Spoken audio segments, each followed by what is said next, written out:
মাত্র কিছুদিনের অপেক্ষা। চারিদিকে একটা পুজো পুজো গন্ধ। এর মধ্যে আমার কাছে যে পেশেন্টই আসছেন তাদের একটা ভীষণ কমন কোশ্চেন যে এই পুজোর 4 দিন আমরা কি ডায়েট করব। তার যে কোনো প্রবলেম মানে যার যে কোনো কমপ্লিকেশনসই থাকুক তাদের কাছে এই প্রশ্নটা ভীষণ কমন। পুজোর 4টে দিন যদি আমরা বাইরে খাওয়া দাওয়া খেয়েও থাকি তাতে কোনো অসুবিধা নেই। তো 4টে দিন তো আর 4টে দিনের মধ্যেই সীমাবদ্ধ থাকে না। সেই বিজয়া দশমী অনেক দিন ধরে তার একটা রেশ আমাদের যেন কাটতেই চায় না। অনেক মিষ্টি খাওয়া, আবার বিভিন্ন রকম ফেস্টিভ্যাল তারপরে আসতেই থাকে এবং তার সাথে খাওয়া দাওয়াও চলতে থাকে। তো এই কন্টিনিউয়েশনটা যখনই হয় তখন আর ওয়েট ম্যানেজমেন্ট বা অন্য কোনো প্রবলেম থাকলে সেটা ম্যানেজমেন্ট করা সম্ভব হয়ে ওঠে না। পুজোর 4 দিন আপনি খান, কিন্তু তার জন্য আপনাকে কিছু কিছু জিনিস মাথায় রাখতে হবে। সবার প্রথমেই বলি, আপনি হয়তো পুজোর দিন খাওয়ার জন্য অনেকক্ষণ অপেক্ষা করে একটা জায়গায় খেতে যাচ্ছেন, কিন্তু সেই খাওয়ারটা খাওয়ার পরে আপনি কতটা সুস্থ থাকছেন বা কিভাবে আপনি নিজেকে ওই খাবারকেও সুস্থ রাখবেন সেটাই আজকে আমি doctor Moumita Dutta, consultant dietician, সেটাই আজকের এই ভিডিওতে আপনাদের সাথে শেয়ার করব। প্রথমেই বলি, আপনি পুজোর কদিন কি রকম খাবার দাবার আপনার ডায়েটে রাখবেন। অ্যাকচুয়ালি সেই সময় ডায়েট থাকে না, সেই সময় আমরা আমাদের মন মতন খাওয়ার একটু চেষ্টা করুন, কোনো অসুবিধা নেই। আপনি যখন বাইরে কোনো খাবার সিলেক্ট করছেন বা খাচ্ছেন, সেটা দেখতে হবে যে অনেকক্ষণ সেটা মানে ধুলোবালির সংস্পর্শে এসছে কিনা, বা ঠান্ডা কোনো খাবার, তাতে ব্যাকটেরিয়া গ্রো করতে পারে। তাই জন্য প্রথমেই আপনাকে তৈরি করে সঙ্গে সঙ্গে যে খাবারগুলো দিচ্ছে গরম খাবার, সেই ধরনের খাবার আপনি খেতে পারেন। দ্বিতীয়ত, আপনি যে ধরনের খাবারগুলো খাচ্ছেন সেগুলো যদি একটু স্টিমড আইটেম হয় বা বেকড আইটেম হয়, সেগুলো খাওয়া আপনার স্বাস্থ্যের পক্ষে অনেকটাই উপকারী। সেই ধরনের খাবারগুলো আমাদের রাখতে পারলে খুব ভালো। এবারে যারা ডায়াবেটিসের সমস্যায় ভুগছে তাদের মনে একটা বিশাল প্রশ্ন যে আমরা ওই সময় মিষ্টি খেতে পারবো, বা পুজোর প্রসাদের সাথেও যে মিষ্টি থাকে সেই মিষ্টিগুলো কি খাবো।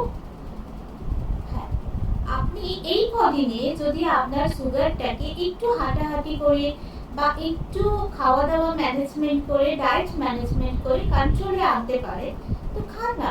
পুজোর কদিন যদি আপনার সুগার নিয়ন্ত্রণে থাকে তাহলে একটা দিন মানে শুভ বিজয়া দশমীতে আমরা একটা মিষ্টি খেতেই পারি, কিন্তু সেটা যেন অতিরিক্ত না হয়ে যায়।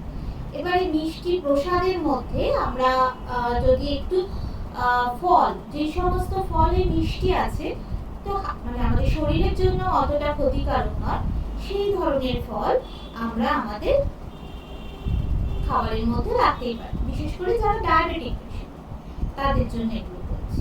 তো তাদের অবশ্যই মাথায় রাখতে হবে তাদের সুগারটা নিয়ন্ত্রণে আছে কিনা, বা তাদের ব্লাড সুগার লেভেল ঠিক কতটা লেভেলে আছে সেটা দেখতে হবে। আর আপনার মাথায় সবসময় রাখতে হবে যে পুজোটা 4 দিন, আপনাকে 4 দিনই সেই পুজোর আনন্দটা উপভোগ করতে হবে। একদিনের খাওয়া দাওয়ার আপনি যদি খেয়ে 4 দিনে মানে বাকি 3 দিনের আনন্দটা যদি আপনার নষ্ট হয়ে যায় তাহলে পুরো পুজোটাই নষ্ট। তাহলে সেই ধরনের খাবারগুলোকেই আপনাকে বাঁচতে হবে। বাড়ি থেকে যখন বেরোচ্ছেন, জানেন আজকে বাইরে অনেকটাই মানে বাইরের খাবারগুলো খাওয়া হয়েই যাবে, তো বাড়ির খাবারটা যদি একটু সহজপাচ্য খাবার হয়, যাতে রাস্তায় বেরিয়ে হাঁটাহাঁটি করার সময় ওই খাবারের জন্য আপনার কোনো অসুবিধা না হয় ঠাকুর দেখার সময়, সেটা অবশ্যই মাথায় রেখে বাড়ির খাবারটা একটু সহজপাচ্য খাবার খেয়ে বাড়ি থেকে বাইরে বেরোন। এবারে যখন আপনি অনেকক্ষণ ঠাকুর দেখার পরে কিছু খাচ্ছেন, সেই খাবারটা আমাদের খুব খিদের মধ্যে খাওয়া একটা হয়ে যায়, তো তাতে আমরা অনেকটা বেশি পরিমাণে খেয়ে, সেটা যেন না হয়।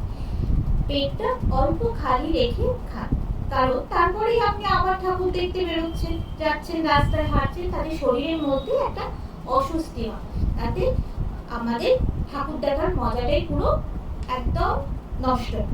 তো আমাদের মাথায় রাখতে হবে ওই সময় পেটটা একটু খালি রেখে খেতে। 2 নম্বর পয়েন্ট, পুজোর সময় আমরা যখনই একটু টায়ার্ড ফিল করি বা একটু জল পিপাসা পেলো, তো আমরা বিভিন্ন রকমের কোল্ড ড্রিঙ্কস এবং কার্বোনেটেড বেভারেজেস গুলো দিকে ছুটি। সেইগুলোতে অ্যাকচুয়ালি কিছুই আমরা পাই না, বরং আমাদের আরো প্রবলেম হতে পারে। ওগুলো থেকে শুধুমাত্র ক্যালোরিজ আসতে পারে। যদি এইরকম সিচুয়েশন হয়, সেক্ষেত্রে আমরা একটু ডাবের জল খেতে পারি বা একটু নুন চিনির জল খেতে পারি। এছাড়া আমরা লস্যি খেতে পারি, যেগুলো আমাদের ওই সময় তৃষ্ণা মেটাবে এবং তার সাথে সাথে আমাদের শরীরের কোনো ক্ষতিও করবে না। আর পুজোর কদিন আপনি কিছু কিছু ডিটক্স ওয়াটার খেতে পারেন। এই ডিটক্স ওয়াটার গুলো শরীরকে অনেকটাই সুস্থ রাখবে।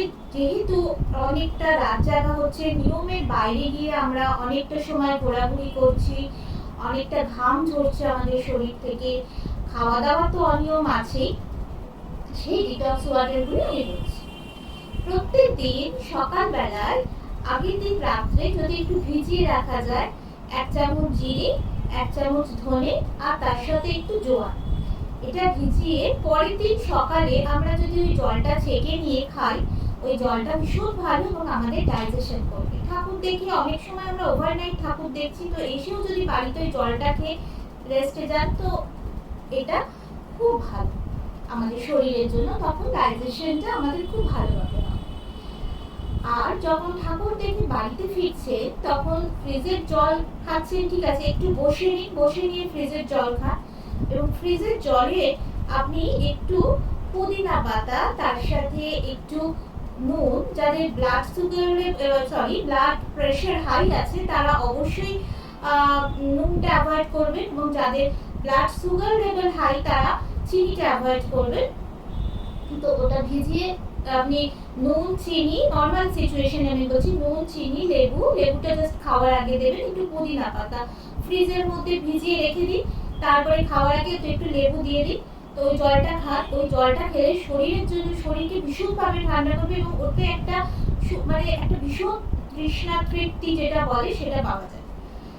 আর একটা ডিটক্স ওয়াটার আমি বলবো, সেটা হচ্ছে চিয়া সিডস, আর তার সাথে একটু আদাটা হচ্ছে আমাদের খাবারকে হজম করতে সাহায্য করে, আর তার সাথে একটু আমরা যদি আমলকি দিই, লেবু দিই, এই আমলকি লেবু আমাদের স্কিনকেও ওই সময়টা একটু ভালো রাখতে সাহায্য করে, কারণ চড়া মেকআপ, বিভিন্ন রকমের কেমিক্যালস আমরা ওই সময় ইউজ করে থাকি। তো ওই জিনিসগুলো যদি আমরা আমলকি আর তার সাথে লেমন ইউজ করি, তাহলে স্কিনের জন্য সেটা ভালো। এই ডিটক্স ওয়াটারটা ওই দিনগুলোতে অবশ্যই ডায়েটের মধ্যে রাখুন। আমিও পুজোর 4 দিন অবশ্যই একটু নিয়মের বাইরে যাব, তো আপনারাও যদি যান তাতে অসুবিধা নেই, কিন্তু নিজেকে সুস্থ রাখুন। সুস্থ রেখে পুজোর 4 দিন অবশ্যই আপনারা আনন্দে কাটান, এটাই আমি চাইবো। আপনারা আমাকে জানাবেন আপনাদের কোনো প্রশ্ন থাকলে, এবং আমার ভিডিওটা কেমন লাগছে অবশ্যই জানাবেন। আজ এই পর্যন্তই, নমস্কার, সবার পুজো ভালো কাটুক।